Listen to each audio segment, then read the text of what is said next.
नमस्कार। दृष्टि आईएएस के इन न्यूज़ प्रोग्राम में आपका स्वागत है। आज हम लोग पॉलिटी से जुड़ी एक बहुत ही महत्वपूर्ण खबर पर बात करेंगे। खबर दरअसल ये है कि हाल ही में नागा शांति प्रक्रिया से जुड़े एक महत्वपूर्ण व्यक्ति जिनका नाम है RN रवि, उन्होंने इंटरलोक्यूटर के तौर पर जो वो मध्यस्थता कर रहे थे नागा समुदाय और भारत सरकार के बीच, जो एक मध्यस्थता की भूमिका में वो थे, उस पद से उन्होंने इस्तीफा दे दिया है और इसी के कारण यह जो खबर है यह चर्चा में आ गई है।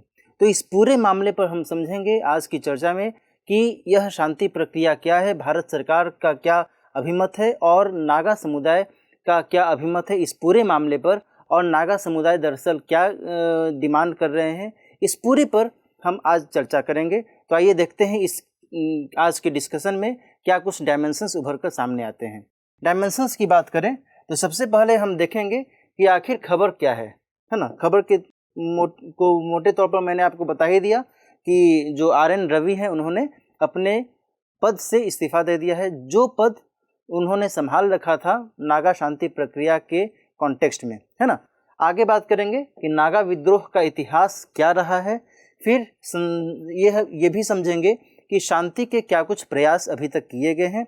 इसके अलावा हम समझेंगे कि NSCNIM क्या है और इसकी क्या कुछ डिमांड्स हैं, है ना, इसके बारे में समझेंगे। और इसके साथ भारत सरकार की क्या अभी तक भूमिका रही है इस पर बात करेंगे। और अंत में समझेंगे इस पूरे मामले पर क्या कुछ राह निकल सकती है आगे की राह के अंतर्गत, और अंत में रहेगा आपके लिए एक सवाल। तो आइए देखते हैं खबर क्या है। यहाँ पर आप देख रहे हैं, ये है मिस्टर RN रवि। ये एक पुरानी तस्वीर है जिसमें भारत के प्रधानमंत्री श्री नरेंद्र मोदी हैं और ये मिस्टर RN रवि हैं। इनके बीच में बातचीत हो रही है ना।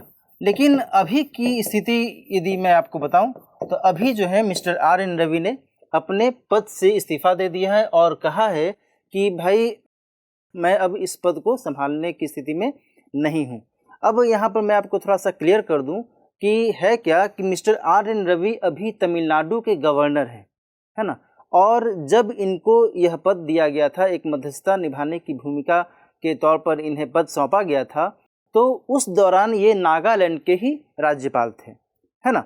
लेकिन वर्तमान में जो स्थितियां बदलती चली जा रही हैं, उस स्थिति को मद्देनज़र रखते हुए इन्होंने अपने पद से रिजाइन दे दिया और इसके कारण यह जो विषय है फिर से एक बार उभर आया है। तो आइए देखते हैं आगे क्या इसमें बातें कही गई हैं। अब हम शुरुआत करते हैं पूरे नागा विद्रोह के इतिहास से, है ना। जब हम इसकी पृष्ठभूमि को समझेंगे तो हम अच्छे से समझ पाएंगे कि आखिर दरअसल मामला है क्या, है ना। तभी हम इसके वर्तमान कॉन्टेक्स्ट को भी अच्छे से समझ पाएंगे। तो देखते हैं कि 1826 में क्या हुआ था। 1826 में भारत पर किसका शासन था? तो ब्रिटिश ईस्ट इंडिया कंपनी का शासन था, है ना। मैं ये कह रहा हूँ ब्रिटिश ईस्ट इंडिया कंपनी, ये मत समझिएगा कि ब्रिटिश क्राउन का, क्योंकि 1857 के विद्रोह के बाद ब्रिटिश क्राउन का शासन शुरू हुआ था भारत पर। अभी की स्थिति जो है 1826 की जो स्थिति थी वो ब्रिटिश ईस्ट इंडिया कंपनी का भारत पर शासन था और 1826 में ही असम पर इसने अधिकार कर लिया था, ठीक है ना। BEIC British east India company ने अधिकार कर लिया था यांडबू संधि के माध्यम से। इसके बाद 1881 में नागा हिल्स पर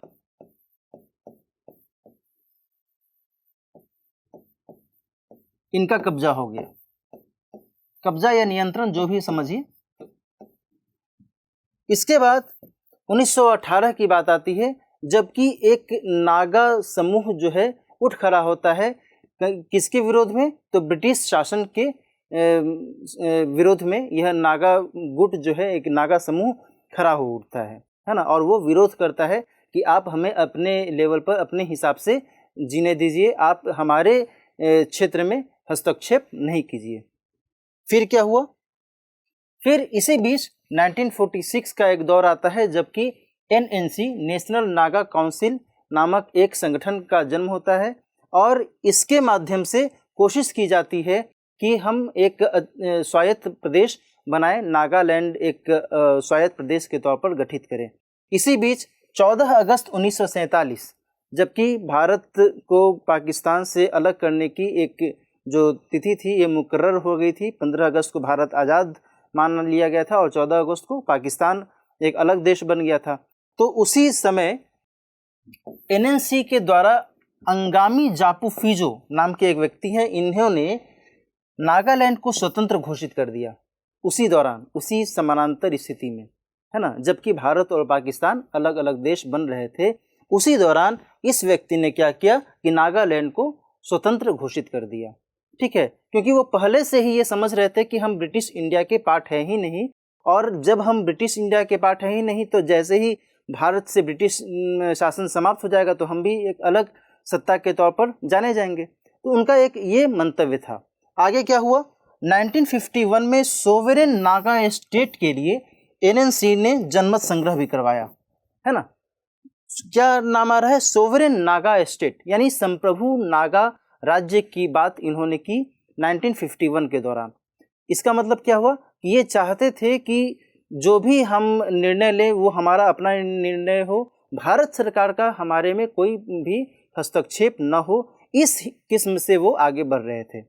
इसके बाद क्या हुआ कि जो फिजो थे, जो एनएनसी के नेता थे, इन्होंने एनएफजी यानी नागा फेडरेशन गवर्नमेंट की स्थापना की और एनएफए यानी नागा फेडरेशन आर्मी की स्थापना की। कहाँ पर, तो नागालैंड वाले हिस्से में, ठीक है ना। किसने, तो फिजो ने। किसके वो नेतृत्व करता थे, तो एनएनसी के, ठीक है। लेकिन इसी बीच क्या हुआ कि अफ्स्पा जो है लागू कर दिया गया भारत सरकार के द्वारा।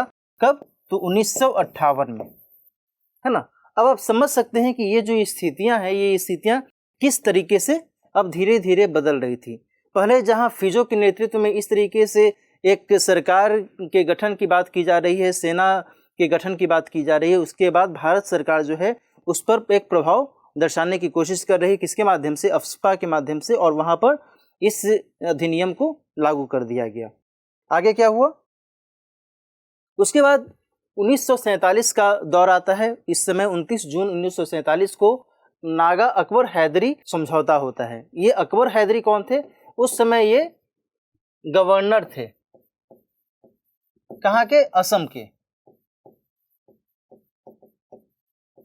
ठीक है ना। तो इनके बीच में समझौता होता है। चूंकि उस दौरान यह जो स्थितियां थी वह उलट पुलट रही थी, क्या कुछ नागालैंड कोई स्पष्ट राज्य नहीं था, तो असम के जो गवर्नर थे उस दौरान अकबर हैदरी और नागा समुदाय के बीच में एक समझौता होता है। उससे कुछ बात खास आगे नहीं बढ़ती है। उसके बाद 1960 का एक समय आता है जबकि नागा पीपुल्स कन्वेंशन के साथ 16 सूत्रीय समझौता किया जाता है ना। उसके बाद बात आती है 1963 की। 1963 में नागालैंड एक राज्य के रूप में सामने आता है। इसमें क्या होता है कि असम के जो नागा हिल्स वाले इलाके को और नागालैंड का जो हिस्सा था उसको मिला कर करके पूरा का पूरा एक नागालैंड राज्य गठित किया जाता है। तो असम के जिले नागा हिल्स और नॉर्थ ईस्ट फ्रंटियर एजेंसी यानी नेफा, है ना, इसके ट्वेंसांग ट्रैक्ट को मिलाकर नागालैंड का राज्य का एक दर्जा दिया जाता है। ठीक है, आगे देखते हैं आगे की क्या गतिविधियां हुई। आगे फिर 1964 का दौर आता है। धीरे धीरे 63 में राज्य का दर्जा मिल गया है नेफा और किसको मिला करके, नागा हिल्स को मिला करके। नागा हिल्स कहाँ पर है, तो असम का वो हिस्सा था उस दौरान। ठीक है, तो इन दोनों को मिला करके राज्य का दर्जा दिया गया। 1964 की बात आती है तो जेपी यानी कि जयप्रकाश नारायण, असम के उस समय के जो मुख्यमंत्री थे श्री बिमला प्रसाद चालिहा और रेव माइकल स्कॉट द्वारा शांति मिशन का गठन किया जाता है। ठीक है, उसके बाद फिर बात आगे बढ़ती है। 1967 का दौर आता है।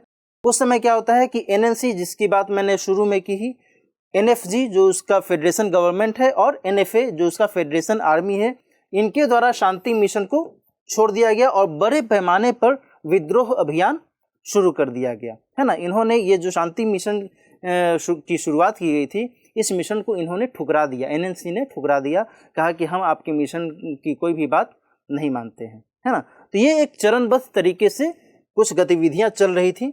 फिर दौर आता है 1975 का, जिसमें शिलोंग एकॉर्ड को अपनाया जाता है।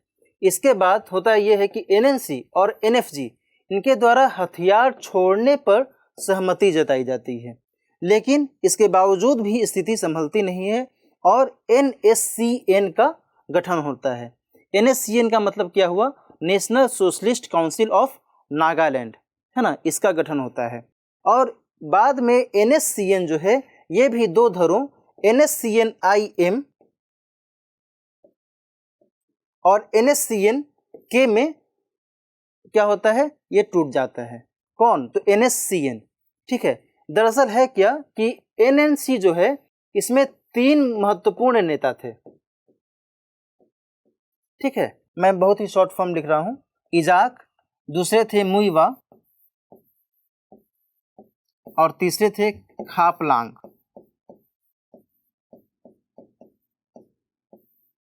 ठीक है। तो इजाक और मुइवा जो थे वो इसमें चले आए, NSCN-IM, I for Ijak, M for Muivah. और जो दूसरे थे उन्होंने NSCN यानी कि K फॉर खापलांग। इस तरीके से NSCN इन 2 गुटों में टूट गया। इसके बाद क्या हुआ?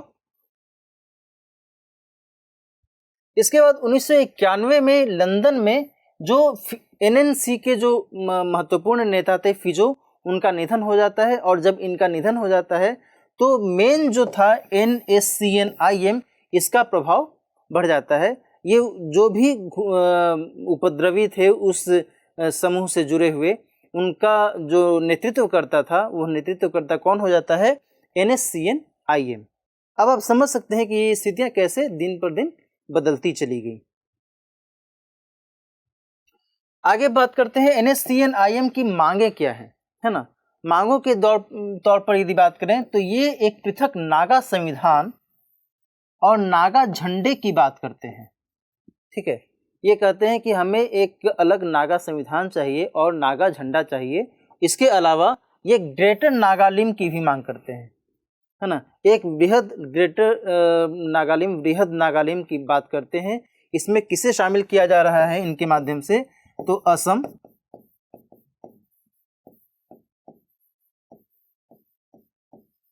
मणिपुर,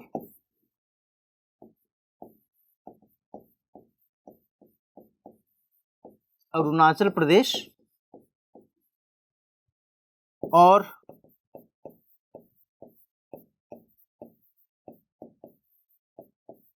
म्यांमार का कुछ हिस्सा,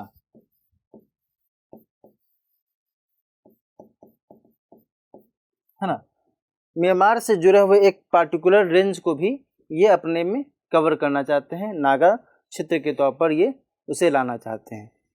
तो ये स्थितियां चल रही हैं। ये आप मैप के थ्रू देख सकते हैं। ये जो पार्टिकुलर रेंज है ये ग्रेटर नागालिम के तौर पर जाना जा रहा है। अब बात करते हैं कि NSCM और भारत सरकार के बीच क्या कुछ वर्तमान में अभी तक गतिविधियां चली हैं।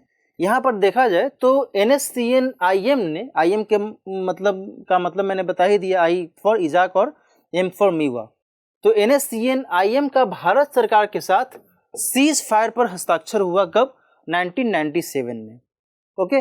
फिर उसके बाद 2015 में क्या हुआ कि NSCN-IM और भारत सरकार के बीच एक फ्रेमवर्क एग्रीमेंट पर हस्ताक्षर किया गया, ठीक है। उसके बाद 2017 में क्या हुआ कि भारत सरकार और Naga national political group NNPG की कार्य समिति के बीच एक हस्ताक्षर हुआ, है ना। तो ये जो है कुछ स्थितियां सामने आने लगी। यहाँ पर मैं आपको क्लियर कर देना चाहता हूँ कि उस समय RN रवि के नेतृत्व में ही यह हस्ताक्षर किया गया था। वर्ष 2017 की ये बात चल रही है। और ये जो NNPG है, नागा नेशनल पॉलिटिकल ग्रुप, ये नागा समुदाय से जुड़े 7 समूहों को मिला करके ये ग्रुप बनाया गया था, है ना। अच्छा, मैं यहाँ पर आपको और एक बात क्लियर कर दूं कि नागा समुदाय कोई एक क्या उसे कहा जा सकता है कि क्लियर तौर पर उसे ट्राइब नहीं माना जाता है। ऐसा नहीं है कि नागा कोई स्पेसिफिक जनजाति है, बल्कि वह एक कम्युनिटी को दर्शाता है, एथिकल कम्युनिटी यानी निर्जातीय समुदाय को वह दर्शाता है। कौन? नागा, है ना। तो जब भी मैं नागा समुदाय की बात करूं तो इसमें आप ये मत समझिएगा कि केवल एक नागा कोई जनजाति है, कोई ट्राइब है। इसमें कई सारे ट्राइब्स मिले हुए हैं और वो इनका एक पार्टिकुलर रीजन है। उस पार्टिकुलर रीजन पर ही ये अपना स्वायत्त क्षेत्र अपनाना चाहते हैं, उसे स्वायत्त क्षेत्र के तौर पर घोषित करना चाहते हैं, है ना। तो इसी तरीके से जो 7 ग्रुप थे नागा समुदाय से जुड़े हुए, उनके साथ में ये हस्ताक्षर किया गया था। कब?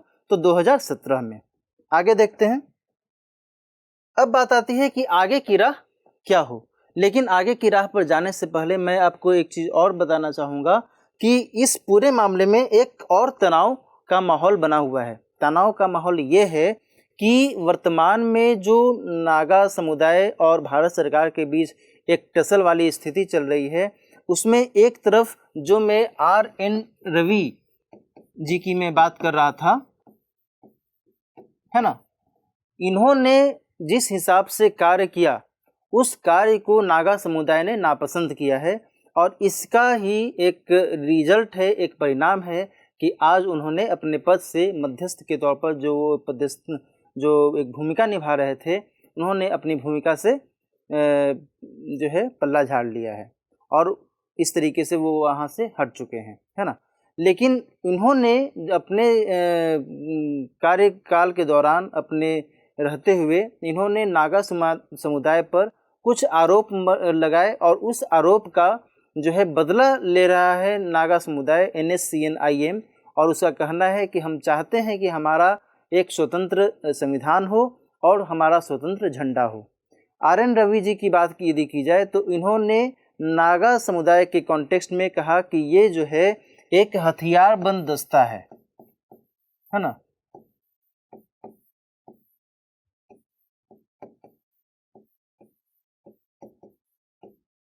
ठीक है, इन्होंने ये भी कहा कि जो NSCN के लोग हैं वो फिरौती वसूलते हैं।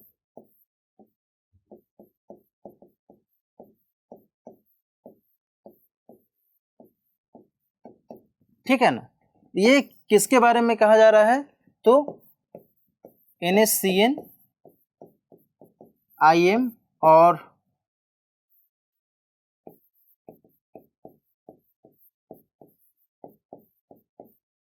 नागा समुदाय से जुड़े जो अन्य समूह हैं उनके बारे में।